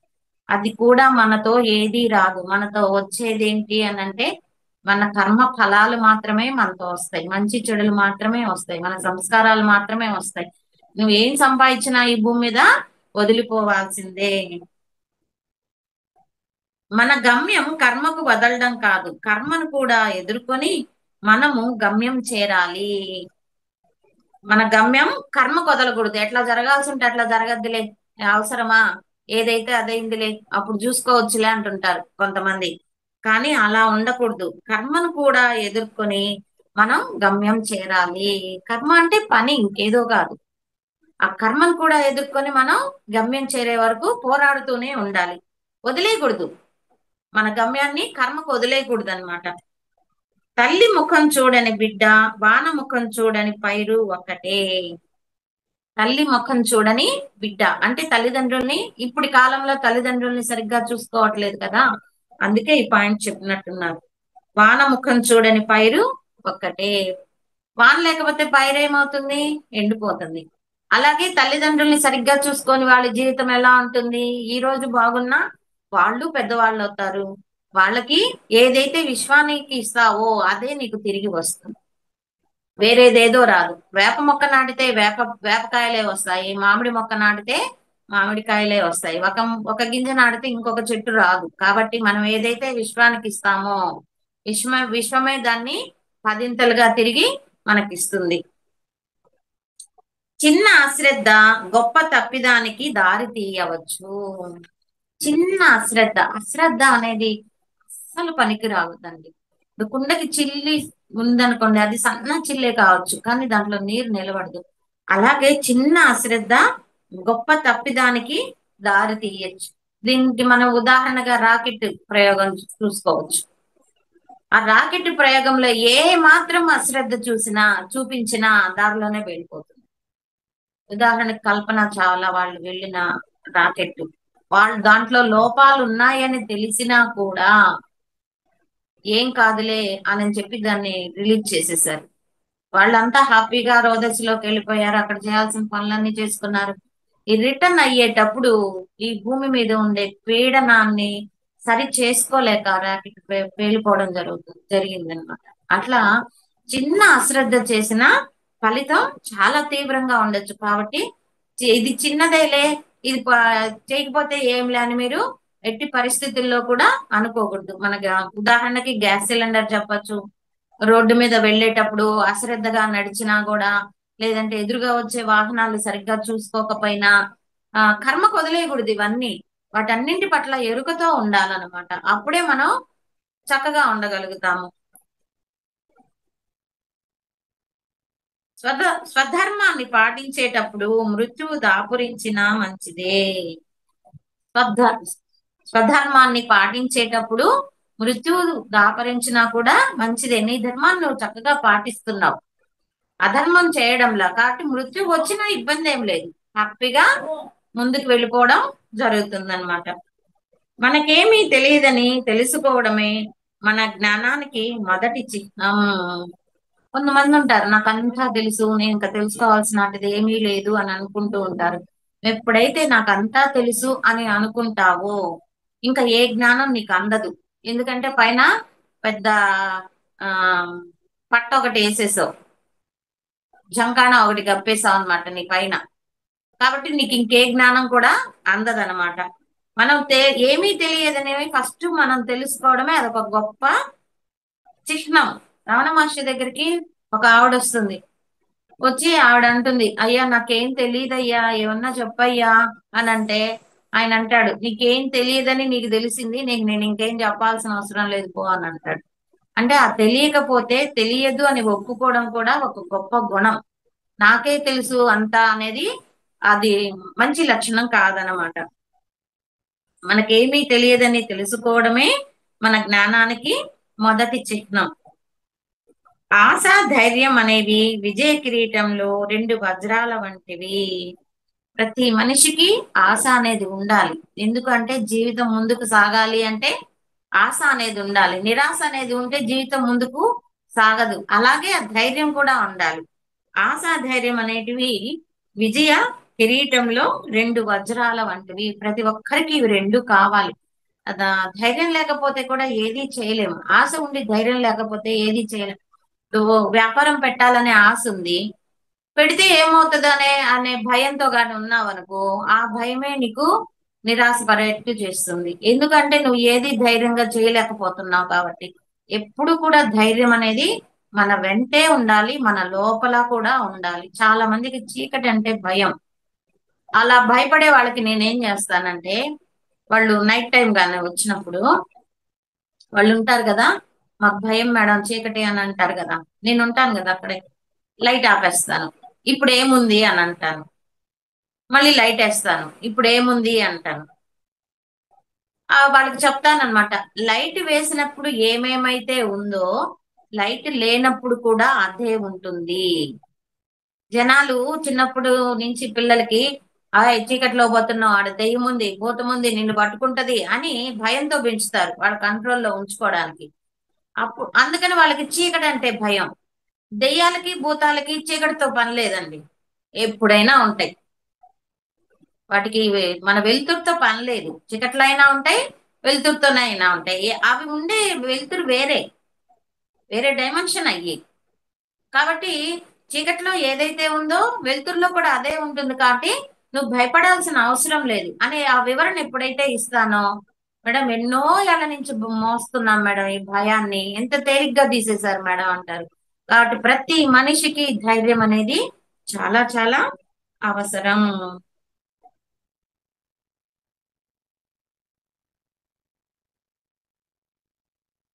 ఆచరణ లేని సంకల్పం దీపం ముందు కూర్చొని కళ్ళు మూసుకోవడం లాంటిది. ఈ విషయం చాలా మంది చేస్తూ ఉంటారు. సంకల్పాలు ఓ అని తీసేసుకుంటారు, నేను అంత బాగా ధ్యానం చేయాలి, ఇంత బాగా ధ్యానం చేయాలి, అంత సేవ చేయాలి, ఇంత సేవ చేయాలి అని బాగా సంకల్పం చేసుకుంటారు. కానీ చివరికి వచ్చేసరికి ఆచరణ మాత్రం ఉండదు. అదే చెప్తున్నారు వాళ్ళు, ఆచరణ లేని సంకల్పం దీపం ముందు కూర్చొని కళ్ళు మూసుకోవడం లాంటిది. అసలు సంకల్పమే చేసుకోబాకు, అవసరమే ఉంది. పని చేయనప్పుడు సంకల్పాలు చేసుకోవాల్సిన అవసరం లేదు కదా.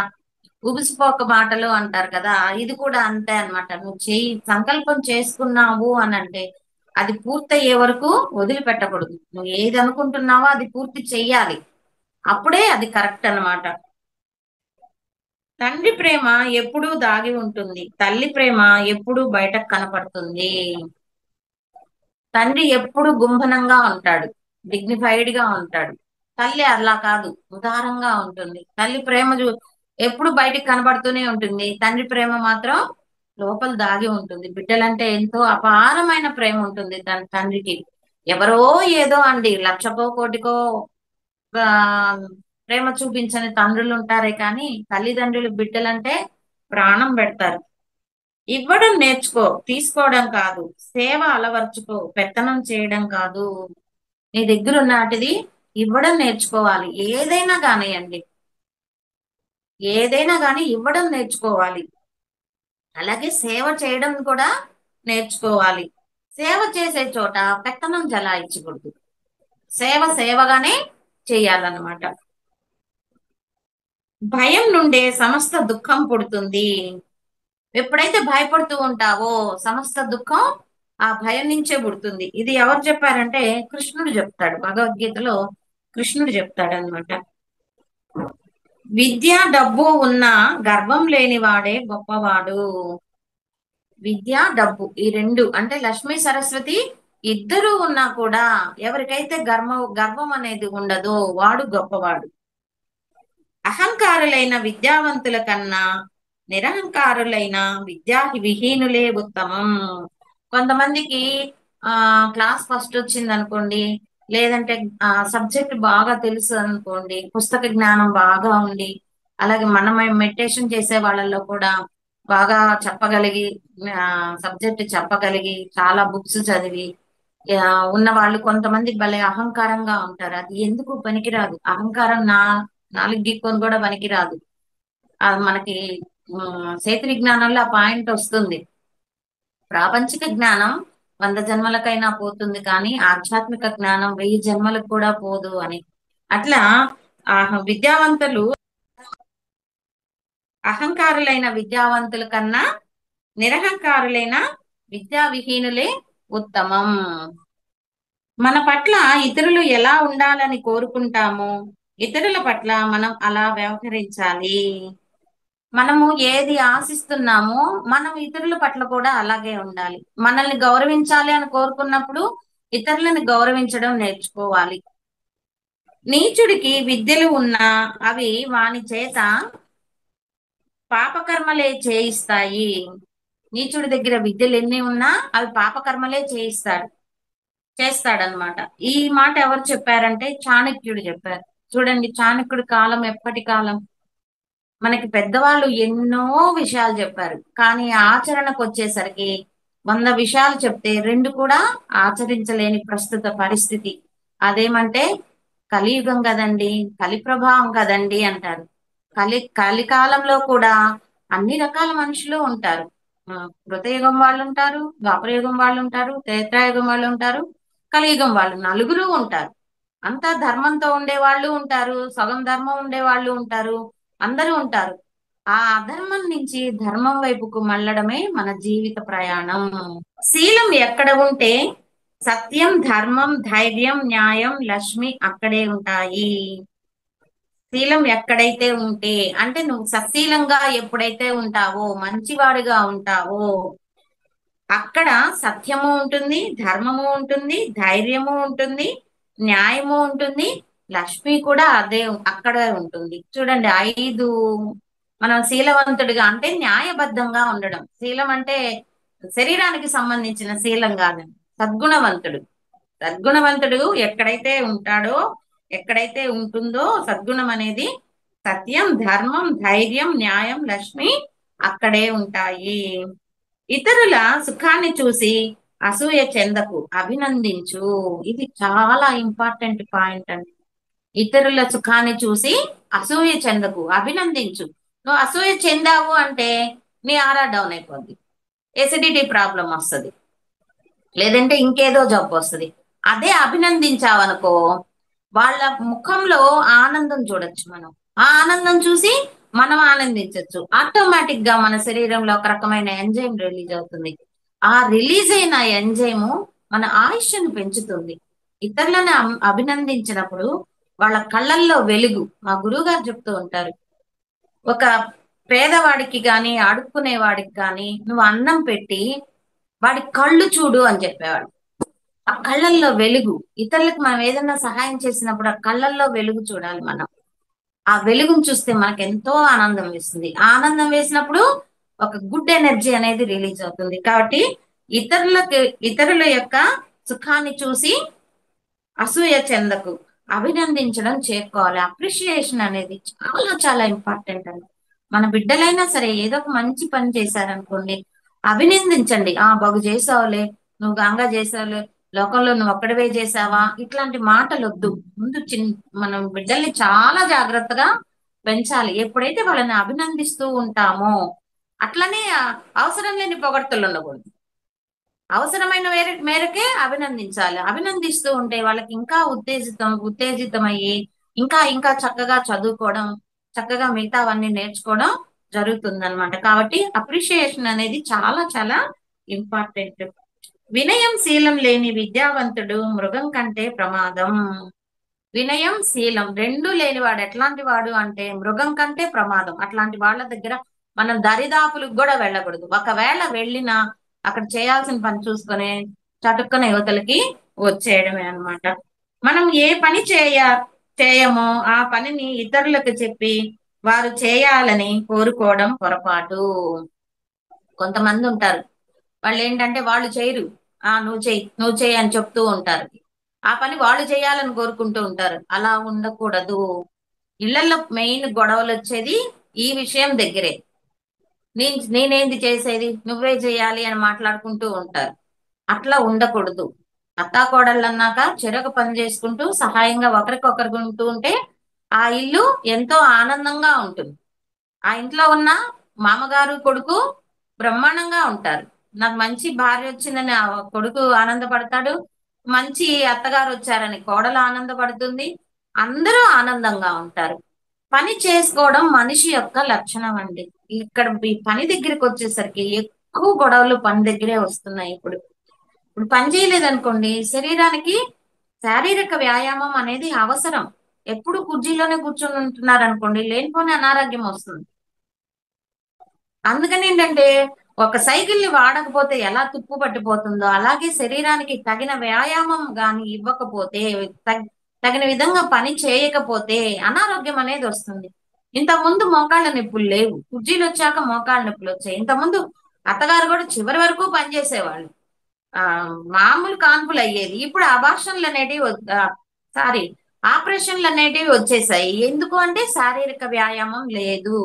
నిన్న విప్లవ ప్రసాద్ గారు కూడా అదే చెప్తున్నారు. ఎవరైతే చక్కగా డాన్స్ నేర్చుకొని డాన్స్ ప్రాక్టీస్ చేస్తూ దాన్ని కంటిన్యూ చేస్తూ ఉంటారో వాళ్ళకి ఆపరేషన్ అవసరం లేదంట. పరిశోధనలో ఈ మధ్య కనుక్కున్నారంట. నార్మల్ డెలివరీ సునాయాసంగా డెలివరీస్ అయిపోయినాయంట. ఈ పని చేయకపోవడం, పని వాళ్ళు వచ్చేసి పనికి చేయకపోవడం, మిషన్లు వచ్చేయడం వల్ల ఆడవాళ్ళకి పని తగ్గిపోయి శరీరం పెరిగిపోవడం, రకరకాల అనారోగ్యం అనేటివి రావడం జరుగుతుంది. కాబట్టి మనం ఏ పని చేయమో ఆ పనిని ఇతరులకి చెప్పి వారు చేయాలని కోరుకోవడం పొరపాటు. ఎవరి దాకా పని వస్తే వాళ్ళు చక్కగా చేసుకుంటూ హ్యాపీగా భగవన్నామం చేసుకోవడము, శ్వాస గమనిస్తూ చేసుకోవడము, హ్యాపీగా జీవితాన్ని గడిపేయడమే. మా గురువు గారు చెప్పేవాళ్ళు, పనిని ఎప్పుడు కూడా విసుక్కోకూడదు, లక్ష్మీదేవితో సమానం.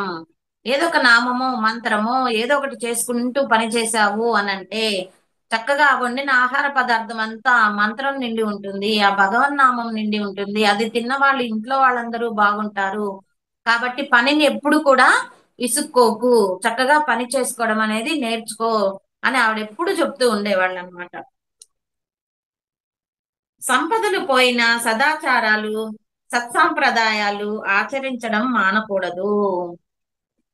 సదాచారాలు సత్సంప్రదాయాలు ఆచరించడం మానకూడదు. ఎప్పుడు సంపదలు పోయినా కూడా మన ఆచార వ్యవహారాలు, నాకు డబ్బు లేదు, అది లేదు, ఇది లేదు అని కొంతమంది వదిలేస్తూ ఉంటారు. అలా ఉండకూడదు. మనకు పెద్దవాళ్ళు ఏర్పాటు చేసినటి అన్నింటినీ మనం చక్కగా ఆచరించాలి.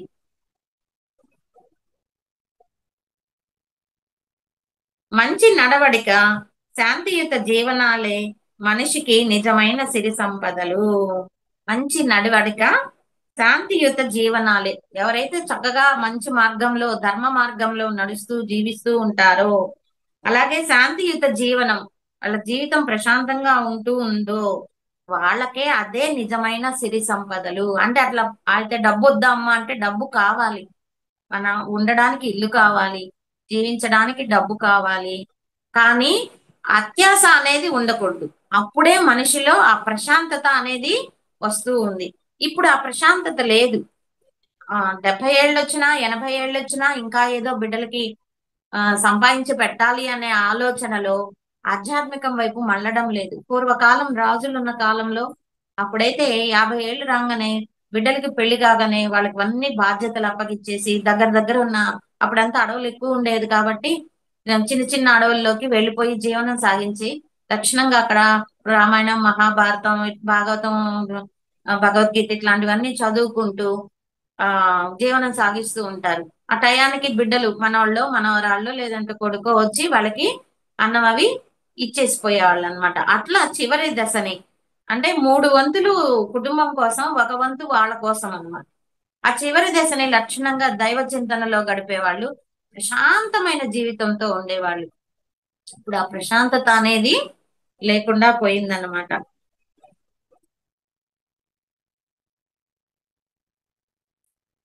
నిజాయితీ ఎక్కడ ఉంటుందో అక్కడ సంపద, ఖ్యాతి కూడా విడవకుండా ఉంటాయి. నిజాయితీ ఇది చాలా ఇంపార్టెంట్. ఈ నిజాయితీ కూడా ఇప్పుడు పరవడిందనే చెప్పొచ్చు మనం. నిజాయితీ ఎక్కడ ఉంటుందో అక్కడ సంపద, ఖ్యాతి కూడా ఉంటుంది. నిజాయితీగా అనే లేకపోతే అపఖ్యాతి వచ్చిందనుకోండి జీవితంలో పోదు. లంచం తీసుకుంటాడు, పట్టుబడతాడు, జీవితంలో పోతుందా? మనం వస్తే పోనివి మూడు, ఆ పోతే రానివి మూడు అట్లా చెప్పుకుంటాం కదా. వాటిట్లో ఈ ఖ్యాతి కూడా ఒకటి. గౌరవం, గౌరవం వస్తే పోదు. అలాగే అపఖ్యాతి వస్తే పోదు. చూడండి ఎంత తేడానో. గౌరవం వస్తే పోదు, అలాగే అపఖ్యాతి కూడా వచ్చింది అంటే పోదనమాట. నిజాయితీ ఎక్కడైతే ఉంటుందో అక్కడ సంపద, ఖ్యాతి రెండు కూడా విడవకుండా ఉంటాయి. నిస్వార్థంగా జీవించడమే మనం ఇతరులకు చేయగలిగే గొప్ప సాయం. నిస్వార్థంగా, స్వార్థం లేకుండా జీవించడమే ఇతరులకు మనం చేసే గొప్ప సాయం. స్వార్థంగా జీవించావనుకో, స్వార్థం అంటే ఏంది? నీ వరకే చూసుకోవడం. అదే నిస్వార్థంగా ఉన్నాం అనుకోండి, ఇతరులకు కూడా సహాయం చేస్తాం. ఎవరికి ఏ హెల్ప్ కావాలన్నా పరిగెత్తుతాం. అన్నదానం జరుగుతుంది, వడ్డనకు పరిగెత్తుతాం. కృష్ణుడు చెప్తాడండి భగవద్గీతలో, కృష్ణ నీకు ఏదంటే ఇష్టం అని అంటే, అందరూ భోంచేసిన తర్వాత ఆ ఆకులు ఎత్తేయడం ఇష్టం అని చెప్తాడు. అసలు నేను అది చదవగానే షాక్. ఎందుకు అంటే మనం అసహ్యించుకుంటాం. ఆకులు ఎత్తడం అంటే అసహ్యించుకుంటాం. కానీ ఆ ఆకులు ఎత్తడం అనే సేవ ఎంతో పుణ్యాన్ని ఇస్తుంది. విసుక్కోకుండా, మళ్ళా అక్కడ విసుక్కోకుండా, అసహించుకోకుండా, ఎప్పుడైతే ప్రేమ భావంతో నువ్వు ఎప్పుడైతే దాన్ని ఆచరిస్తావో అప్పుడు నీ ఖ్యాతి ఎంతో పెరుగుతుంది. నిన్న జరిగిన మా ధ్యాన మహోత్సవాల్లో మేము ఇక్కడ ఆ, ఎలా ఉంటామంటే అంతా ఒక్క కమిటీలు కమిటీలుగా వేసుకొని చాలా చక్కగా పనులు పంచుకొని నీ నా భేదం లేకుండా బాగా చక్కగా అందరం కలిసిమెలిసి చేసుకుంటాం.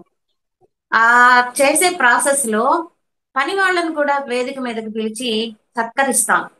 అక్కడ ఊడ్చే వాళ్ళు, కడిగే వాళ్ళు, వాళ్ళంతా ఉంటారు కదా. వాళ్ళని, వంట చేసే వాళ్ళని, వాచ్మెన్ వాళ్ళని అందరినీ స్టేజ్ మీదకి పిలిచి సత్కరిస్తాం అన్నమాట. ఆ సత్కరించే ప్రాసెస్ లో ఆ రోజు నిన్న సాయంత్రం నాకు ఆ వాళ్ళకి చందనం పూయడం అనేది నేను చేశాను అనమాట. వాళ్ళకి అలాగే చిరునవ్వుతో వాళ్ళకి అలా చందనం పూస్తూ ఉంటే వాళ్ళ కళ్ళల్లో నీళ్లు తిరిగిపోతున్నాయి. ఎవరు సత్కరిస్తారండి వాళ్ళని? ఎవరు పట్టించుకోరు. అందరూ పని చేయించుకొని వదిలేసే వాళ్ళే. కానీ స్టేజ్ మీదకి పిలిచి వాళ్ళకి గంధం పూసి పన్నీరు చల్లి ఒక శాలువా కప్పితే వాళ్ళ కళ్ళల్లో నీళ్లు తిరిగిపోతున్నాయి. నలుగురు పని వాళ్ళు నీళ్లు తిరిగిపోయి ఆ అధ్యక్షత వహించిన శేఖర్ సార్కి అయితే ఎన్నిసార్లు కాళ్ళకి దండాలు పెట్టారు. అట్లాంటివి ప్రతి ఒక్కరూ భగవంతుడి స్వరూపమే. వాళ్ళల్లో ఉన్న భగవంతుడిని చూడడం నేర్చుకోవాలి. పై ఆకారం చూడకూడదు, ఆ వేషధారణ చూడకూడదు. ఎందుకు అంటే ప్రతి జీవిలో నా భగవంతుడు అనేవాడు ఉన్నాడు. అది ఎప్పుడైతే చూడడం అనేది నేర్చుకుంటామో, నేను అలాగే వాళ్ళ కళ్ళల్లోకి చూస్తూ, వాళ్ళల్లో నా భగవంతుడిని చూస్తూ, వాళ్ళ ఫీలింగ్లు గమనిస్తూ నేనెంత ఆనందపడ్డానో. నిజంగా చాలా బాగుంటుందండి మనం అలా చేయగలిగితే మాత్రం. చాలా చాలా బాగుంటుంది. ఎవరిని విసుక్కోకుండా, నసుక్కోకుండా ప్రతిదీ సహనంగా, ఓర్పుగా చేస్తూ ఉంటే. మా ఇంటికి పని వాళ్ళు చాలా మంది వస్తారు. అంటే ఉమ్, ఎక్కువగా రెడ్డిస్ వచ్చినప్పుడు వాళ్ళతో కూడా పని వాళ్ళని తీసుకొచ్చుకుంటారు. వాళ్ళు కింద కూర్చుంటారు. నేను ఒప్పుకోను. మీ ఇంట్లో మీకు ఓనర్ అమ్మ ఆమె, నాకు అందరూ సమానమే అని వాళ్ళకు కూడా కుర్జీ వేస్తాను అనమాట. మనం జ్ఞానం తెలుసుకోవడానికి ఉమ్, గొప్పవాడు పేదవాడు అనే భావన లేదు. ప్రతి ఒక్కరూ జ్ఞానానికి హక్కులే. ఎక్కడ ఏది ఎలా ఉండాలో అలా ఉంటే చాలన్నమాట. కాబట్టి అందరినీ సమానంగా చూడడం అనేది చాలా చాలా అవసరం. మనం నేర్చుకోవాల్సిన విషయం కూడా. ఎప్పుడైతే మనం అందరినీ సమానంగా చూస్తామో మనకి బాగుంటుంది. ఎవరికో బాగుండడం కాదు, మన మనసుకు తృప్తిగా ఉంటుంది. ఆ తృప్తే కదా మనం కోరుకునేది జీవితంలో. కాబట్టి అందరూ కూడా అందరినీ సమానంగా చూస్తూ వాళ్ళలో ఉన్న దైవత్వాన్ని గుర్తించడం అనేది నేర్చుకోవాలన్నమాట.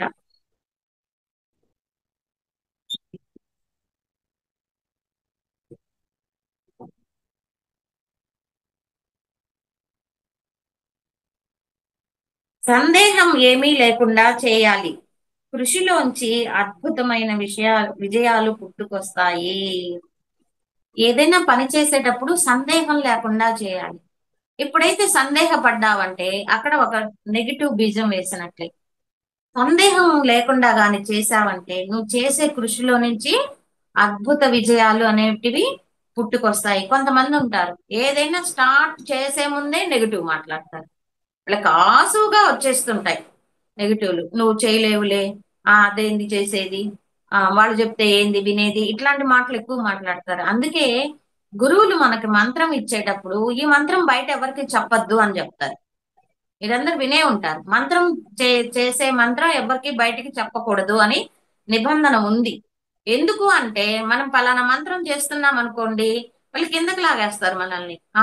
మా మంత్రం చేయగానే నీకు అన్ని వచ్చేస్తాయా, గొప్పడిపోయిపోతావా, ఆత్మజ్ఞానం వచ్చేస్తుందా అని కిందకి లాగే ప్రయత్నం చేస్తారు. అందుకని జపం చేస్తున్నా మంత్రం చేస్తున్నా ఎవ్వరికి ఏమీ చెప్పవద్దని మన పెద్దవాళ్ళు అందుకు చెప్పారనమాట. వాళ్ళు అనగానే డౌన్ అయిపోము. కొన్ని రోజులకి మనకి ఫలితం కనిపించలేదనుకోండి, డౌన్ అయిపోతాం. అందుకని అట్లాంటివి తీసుకోకూడదు మనం. ఇప్పుడు బావిలో నీళ్లు పడాలి అంటే నీళ్లు పడే వరకు మనం తవ్వాలి. ముప్పాతికి తవ్వేసి ఇంకా నీళ్లు పడలేదు అనడం కరెక్ట్ కాదు కదా. వీళ్ళు జపం చేస్తూ ఉంటారు, దాని ఫలితం రావాలి అంటే ఆ జపానికి చేయాల్సినంత జపం చేయాలి, ఆ మంత్రానికి ఉన్నంత జపం చేయాలి. చేయకుండా వీళ్ళు అన్న మాటలకి ఇంకా రిజల్ట్ రాలేదని వీళ్ళు అన్న మాటలకి డౌన్ అయిపోయి ఆగిపోవడం జరుగుతుంది. అందుకని ఏంటంటే ఏ పని చేస్తున్నా కూడా సందేహం లేకుండా కానీ చేస్తే విజయాలు పుట్టుకొస్తాయి. అందరికీ కూడా నేను కృతజ్ఞతలు తెలియజేస్తున్నాను ఇంత చక్కగా విన్నందుకు. Thank you very much.